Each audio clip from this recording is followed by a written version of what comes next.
The trail of evil that led to triple murder in the Essex countryside. Tonight, the men who gunned down 3 drugs dealers in cold blood are behind bars, starting life sentences. Steele's accounts of the events leading up to the death of Tate, Tucker and Rolfe would be somewhat different to that of Darren Nichols. Just how different came as a shock to everyone. Nichols is what you call a suicide jockey. He's a major drug smuggler who travels abroad regularly to bring shipments of cannabis into the country. The cannabis is loaded into the boots of cars in France and Belgium and driven onto the ferry and then through customs. That's where the name comes from, because the chances of being caught are so high. What you do is bring 3 cars in at a time. That way, if one goes down, you still make money. Steele told the hushed courtroom. According to Steele, by the time the pair met in prison, Steele, stunned at the length of his prison sentence, had decided to give up smuggling for good. Nichols, on the other hand, was fascinated and eager to start up a drugs-based business of his own. Once both men were released, Nichols would visit Steele, eager to pick up advice. Nichols had the room next door to mine, so I saw him every day. My first impression that he was a fool. I didn't like the man at all, but after a while he grew on me. I was released in June 1993. He got my number and rang me on a regular basis just to chat, even though he never seemed to have much to say. He'd pick up the phone and say, "Yes, Darren," and there'd be a pause. It would always be you that would have to make conversation. He's what I call an habitual, always turning up on my doorstep. Sometimes I would just say something to get rid of him. I found there were 2 sides to him, a very silly side and a very educated side. In the early hours of one morning in November 1994, Steele said he received a phone call at home. He let Jackie answer it, thinking it was her brother, who, because of his job as an all-night taxi driver, often called at odd hours. It was Sarah Saunders, explaining that Pat Tate had been shot and was in hospital. According to Steele, Nichols called a few days afterwards for one of his usual chats and knew nothing about the shooting. When Steele told him, he immediately demanded Tate's phone number. Steele called Tate at the hospital to ensure it was okay to pass it on, and then called Nichols back. A few days later after that, Nichols turned up at Steele's house, looking miserable. He had been to visit Pat Tate in hospital, and he and his friends had taken the piss out of him, bullying him quite badly, and making him run around like a little errand boy. Steele explained. He was standing with his hands in his pockets and his head bowed. He looked like a child that had been scolded. Then Nichols said something very odd, something I'll never forget. He said, "I could do that. I could shoot someone." I've often thought to myself about it. I always remember it because of the way he said it. That thing about having spoken to himself about it. You see, when you get to know Nichols, he was a schizophrenic. After that, Steele kept in touch with Nichols because he needed lots of work done. First on his business unit and eventually in his new home. And Nichols was cheaper than anyone else. Over the next year or so, Nichols and Steele spent a great deal of time socialising. Much of the story Nichols had put before the court, reported Steele, was either a twisting of the true facts or simply a switch, where Nichols had substituted Steele's name for his own. It was Nichols who was the phone box man, not him. It was Nichols who was in contact with drug suppliers in Amsterdam, not him. It was Nichols who had panicked when Leah Betts had died, not him. It was Nichols who had made the comment about looking in the phone book and picking the killers, not him. During his first 2 days in the witness box, Steele systematically countered or rubbished every single one of the allegations Nichols had made against him. If anyone had killed Tate, Tucker and Rolfe, it had to be Nichols. How else would he have known so much about what had happened and how they died? But his friendship with Steele made it easy for him to pin the crime on a man who, because of his criminal background, must have seemed a soft target. It was particularly hurtful to hear Nichols lying about him and accusing him of a triple murder, as throughout their friendship, Steele had been nothing but a friend to Nichols and had never shown him any malice. Over the months, Darren Nichols had got to know everything there was to know about me, Steele told the court. He knew about all my habits, all my background, all my friends. He would come round my house, he would hang around my workshop, and he would also join in on our social outings. For example, we was in a pub one day with Jackie near Point Clear, and I told him about a friend of mine who had got into a bit of trouble with a Range Rover when he tried to take it down to the beach. The differential lock got stuck on some pole sticking out in the sand. I was telling Nichols all about the things he'd tried, now eventually got it out. Nichols then twisted that story around and claimed it happened to me and Jack when we were coming back from a smuggling run, but it never happened. Not to me. Never. As for smuggling drugs across the channel, I would say the easiest way to do it would have to be a plane. That was what I used to do it, and if I was ever going to do it again, that is how I would do it now. I am experienced as a pilot. I qualified in 1970 and am multi-engine rated, which means I can fly any propeller aircraft. Darren Nichols has never been in my boat in his life. I don't think he's ever been in any boat. You can tell from the way he speaks about it. He claimed that during the time we supposedly crossed the channel at night with a load of drugs, I had the GPS on. That's nonsense.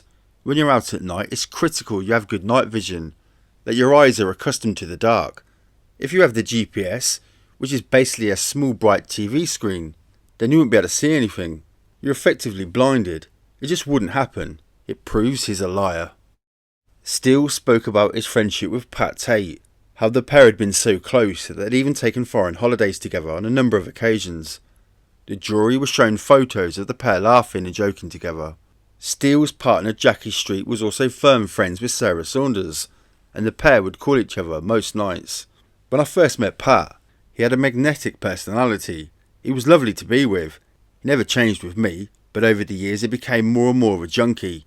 It was sad to watch what's happening. Towards the end, 70% of me disliked him, but the other 30% of me loved him. When he and Sarah split up, he was getting out of control. He said a lot of things I'm sure he did not mean. He told Sarah that he didn't want me to see her anymore. He said to her, "Mickey and Jackie, they're not your friends, they're my friends. And they're only putting up with you because I want it, because I say so." He started telling her lies that we were saying about her. He was doing anything to upset her, and it worked. He was still giving her money to look after their son, but when things got really bad, he started being cruel about it. Rather than giving her money once a week, he let her go 10 or 15 days. Sometimes she was desperate. I lent her £100 once, just to help her get through. Sarah is very nice. She's a very, very nice person. She took to me. I was like a father to her. It's total rubbish about an affair though. Nonsense. She is a woman of 24. I am a man of 55. Steele told the jury that the bullying incident in the hospital was one of a number that over time increased the tension between Nichols and Tate. The situation broke down completely after Nichols brought over some dodgy cannabis and sold it onto the firm. With Tate on the warpath, furious at being made to look a fool, Nichols went round to see Steele once more. Tate wanted to meet Nichols, but Nichols wouldn't go near him. He was terrified of the man, Steele told the court. I ended up being the go-between. Pat would call me, and I'd call Nichols and vice versa. Pat asked me to chaperone Nichols to Amsterdam, where I was told he was going to retrieve some money. I didn't know what was going on. I didn't know who he was getting the money back from, and I never saw it handed over. Nichols gave me Tate's share, and then made himself scarce while I gave it to Tate, who took £2,000 out of it as my fee for going along. That's all I had to do with it. As for the gun that had been found in the loft of his house, the one that Nichols had claimed that he had asked him to buy shortly before the murder, the truth was he had never seen it before in his life, he said. When the gun was originally recovered, Steele quickly made the following statement. During the search of my premises, a firearm has been recovered.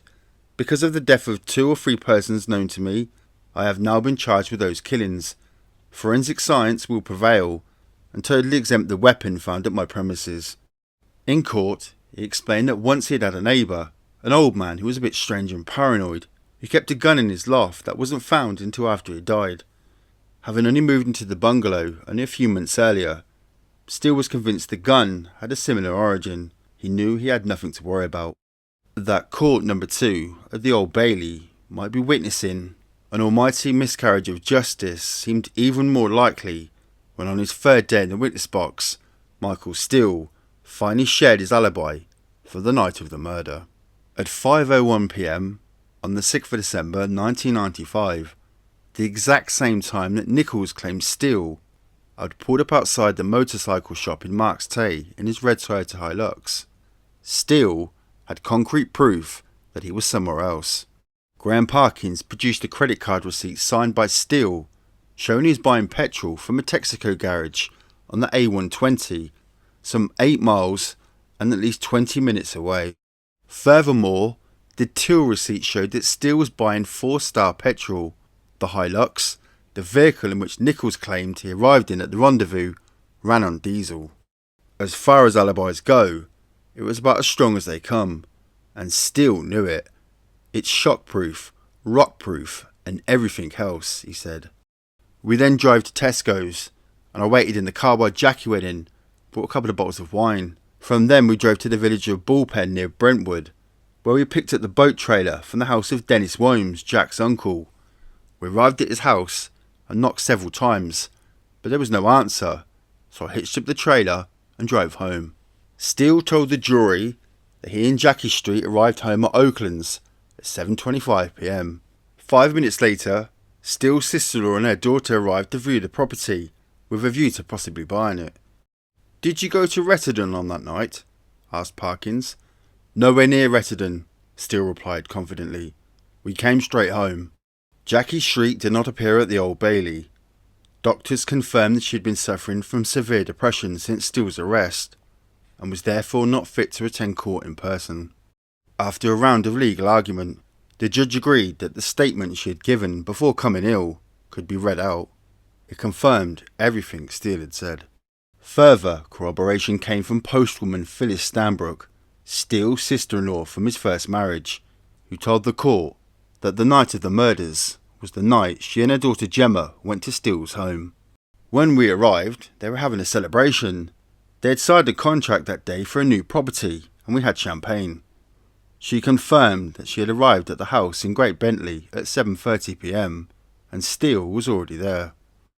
Parkins explained that with the murders said to have taken place between 6:45 and 7 p.m, it would have been impossible for Steele to have been in the two places that night.